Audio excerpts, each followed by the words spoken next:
안녕하세요. 여러분과 함께 갈라디아서에서부터 데살로니가 후서까지 하나님의 말씀을 나누게 된 이상민 목사입니다. 저도 묵상을 통해 신앙 성장을 이루었습니다. 드라마틱한 변화, 체험은 적었을지라도 매일 말씀을 읽고 묵상하고 기도하는 꾸준한 묵상의 습관이 저의 영적 성장에 중요한 기둥이었습니다.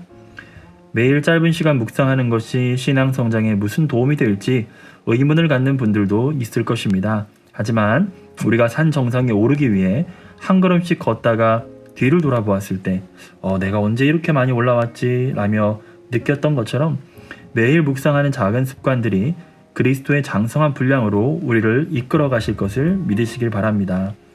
그러면 오늘 본문인 갈라디아서를 한번 살펴보도록 하겠습니다. 갈라디아서는 총 13권으로 이루어져 있습니다. 바울이 쓴 책이죠. 두 분류로 나눌 수 있는데요. 교회 서신과 개인 서신입니다. 교회 서신은 말 그대로 교회에 보내는 편지이고 개인 서신은 개인에게 보내는 편지죠. 그래서 제목에 보면 교회의 이름들이 나오고 교회가 속한 지역의 명칭이 나오고 개인 서신은 그 편지를 받는 개인의 이름이 등장하게 됩니다. 오늘 우리가 다룰 갈라디아서는 갈라디아 지역에 있는 교회들에게 쓴 편지입니다. 갈라디아서는 바울이 첫 번째로 쓴 서신서입니다.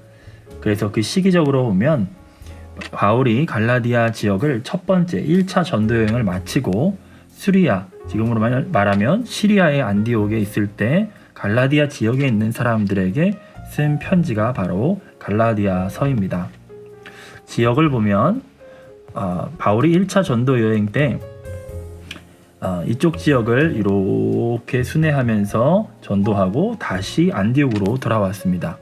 그 안디옥에서 이쪽 지역에 있는 갈라디아 지역에 있는 사람들에게 쓴 편지라고 지역적으로 알 수 있겠습니다. 그렇다면 왜 바울은 이 편지를 썼을까요?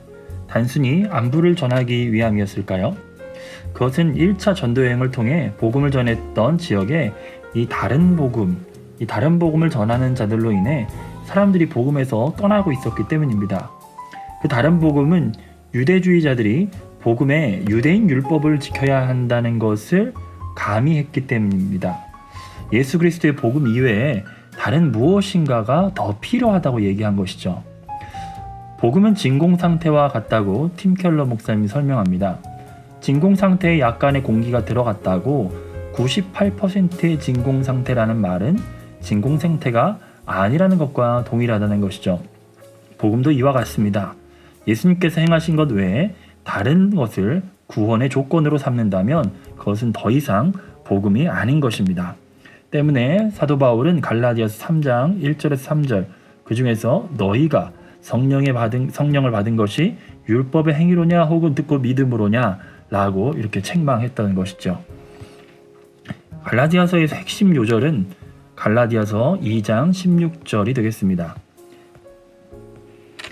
갈라디아서 핵심 요절은 갈라디아서 2장 16절이 되겠습니다.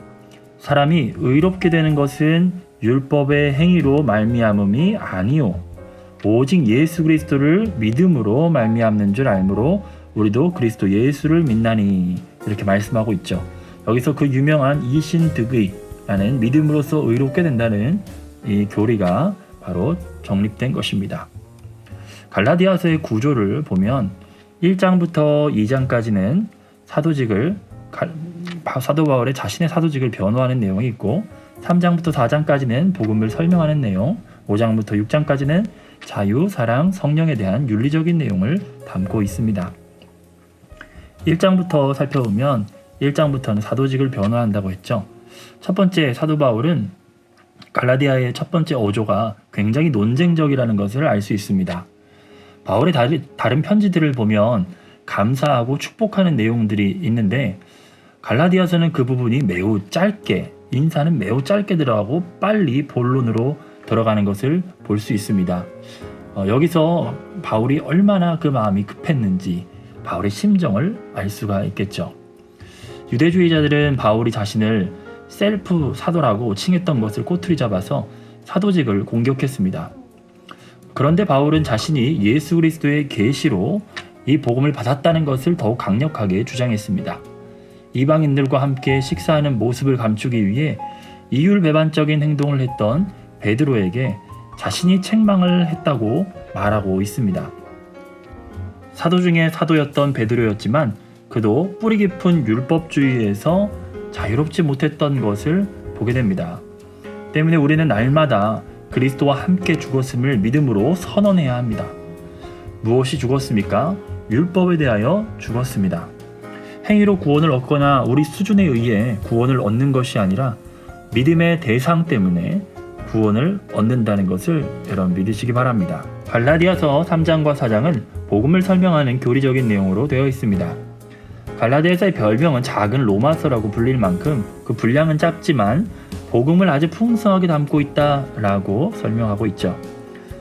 갈라디아서 3장 3절에서는 성령으로 시작하였다가 육체로 마치겠느냐 하면서 바울이 책망하는 내용들을 볼 수 있습니다. 아브라함이 의롭게 된 것은 믿음 때문이라고 말하죠. 창세기 12장에서 그가 이를 믿으니 하나님께서 그 믿음을 의로 여겨주셨다고 말씀합니다.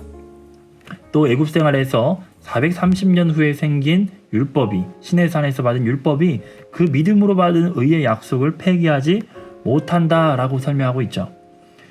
율법이 하는 일은 그리스도께로 인도하는 초등교사의 역할을 한다라고 강조하고 있습니다.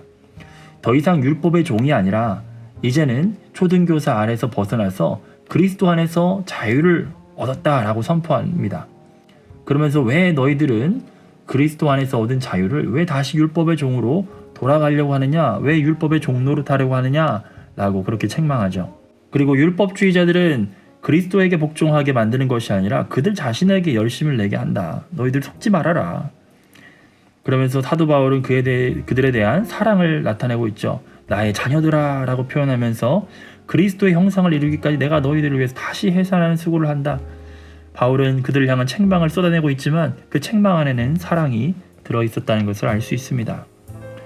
그리고 갈라디아서 5장 그리고 5장 6장에는 자유, 사랑, 성령에 대한 윤리적인 내용이 포함되어 있죠.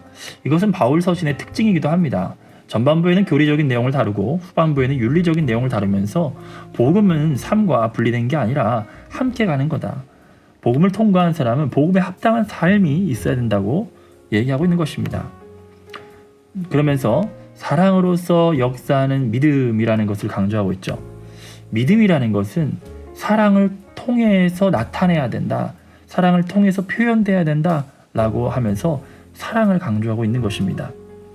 그래서 자유를 위해서 너희들이 부르심을 받았지만 그 자유를 육체의 기회를 삼지 말고 사랑으로 서로 종로로 타라 라고 강조하고 있는 것이죠. 복음을 얻었다는 것, 자유를 얻었다는 것은 바로 사랑할 수 있는 자유, 사랑을 나눌 수 있는 그 자유를 우리에게 주셨다는 것을 하나님께서 말씀하고 있는 것입니다. 이 일은 오직 성령으로만 가능하다고 하죠.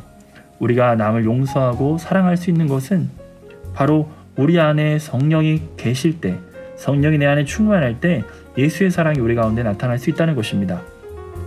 성령과 육체는 서로 대적하고 있기에 너희들이 육체의 욕심대로 살면 안 된다. 성령 충만으로 살아야 한다. 라고 말씀하고 있습니다.